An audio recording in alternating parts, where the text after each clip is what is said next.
State whether the following statements are true और false, justify your answer. अब यहां पर इस क्वेश्चन के अंदर करना क्या है कि हमें ये जो स्टेटमेंट गिवन है इसको बताना है कि भैया ये स्टेटमेंट ट्रू है या फॉल्स है, और आपको रीजन भी जस्टिफाई करना है कि क्या रीजन होगा, राइट। तो चलिए शुरू करते हैं। तो देखो, every irrational number is a real number. तो सबसे पहला स्टेटमेंट हमारे पास में क्या है, सबसे पहला स्टेटमेंट हमारे पास में है एवरी इरेशनल नंबर जो है वो रियल नंबर है। तो इसके लिए आपको क्या पता होना चाहिए सर, इसके लिए आपको पता होना चाहिए इरेशनल नंबर्स के बारे में, राइट। तो इरेशनल नंबर्स क्या होते हैं ये अपने को पता होना चाहिए। तो देखो, हमारे पास में रियल नंबर्स होते हैं, राइट। तो रियल नंबर्स के बारे में थोड़ा सा पढ़ लेते हैं हम। तो रियल नंबर्स जो होते हैं वो कॉम्बिनेशन होते हैं हमारे रेशनल और इरेशनल का।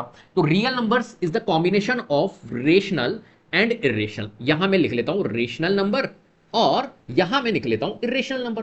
तो इन दोनों का कॉम्बिनेशन होता है हमारा रियल नंबर, राइट। तो रियल नंबर के अंदर रेशनल नंबर्स भी आएंगे और इरेशनल नंबर्स भी आएंगे, राइट। अब ये देखो, ये क्या कह रहा है अपने को, ये कह रहा है every irrational number is a real number, मतलब सारे के सारे इरेशनल नंबर्स जो होंगे वो रियल नंबर होंगे। तो बात बिल्कुल सही कह रहा है, क्योंकि रियल नंबर के अंदर रेशनल भी आएंगे और इरेशनल भी आएंगे। जैसे कि फॉर एग्जांपल मैं एक अगर पूरा एक डायग्राम अगर मैं बनाना चाहूं तो ये रेशनल नंबर है, राइट। ये रेशनल नंबर का एक सेट है और ये इरेशनल नंबर का एक सेट बना दिया, ये इरेशनल नंबर है, राइट। और इस ये सारे रेशनल और इरेशनल ये सारे रियल नंबर्स होंगे, मतलब रियल नंबर जो है वो रेशनल और इरेशनल का कॉम्बिनेशन होगा।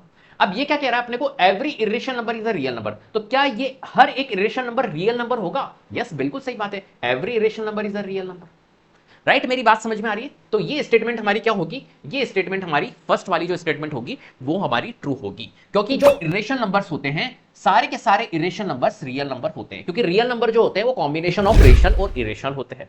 क्लियर है बात? तो चलिए भैया हम क्या करेंगे, यहां पर इसको हटाते हैं और ये स्टेटमेंट हमारी क्या है, ये स्टेटमेंट हमारी ट्रू है। तो हम यहां पर लिख लेते हैं कि ये स्टेटमेंट हमारी ट्रू है, ये स्टेटमेंट हमारी ट्रू है। क्लियर है? Because real number is the combination of rational और इरेशनल। यहां पर आप लिख लेना, क्योंकि जो रियल नंबर होते हैं वो कॉम्बिनेशन होते हैं रेशनल और इरेशनल का। रीजन आप लिख लीजिएगा।